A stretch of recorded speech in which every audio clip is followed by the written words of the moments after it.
Paris s'apprête à accueillir les Jeux Olympiques pour la 3e fois depuis 100 ans, qui se dérouleront du 26 juillet au 11 août. Plus de 15 millions de visiteurs sont attendus à Paris pour les JO 2024.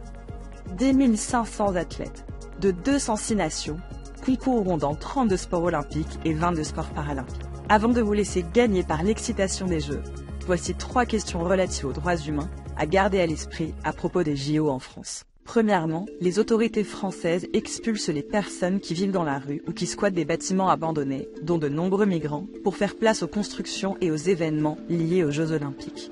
Des militants français ont mis en garde contre le nettoyage social à Paris et dans sa banlieue, et contre le manque d'hébergement d'urgence à l'approche des Jeux.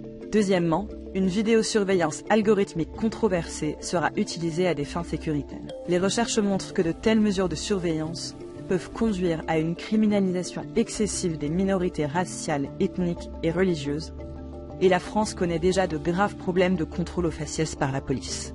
Ces mesures de surveillance portent également atteinte au droit à la vie privée et à la liberté de réunion et d'association.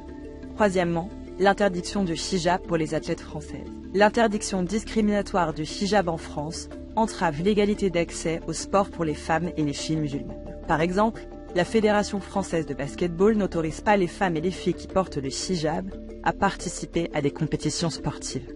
Il n'y a de place pour aucune forme de discrimination dans le sport, ce qui signifie que les femmes et les filles ont le droit de ne pas faire l'objet de restrictions discriminatoires. Les manifestations sportives telles que les JO peuvent accroître le risque de violation durable des droits humains. Mais elles sont également l'occasion de susciter un soutien international pour mettre fin à ces violations. Si vous regardez les Jeux, faites entendre votre voix. Il est inacceptable que des abus soient commis au nom du sport.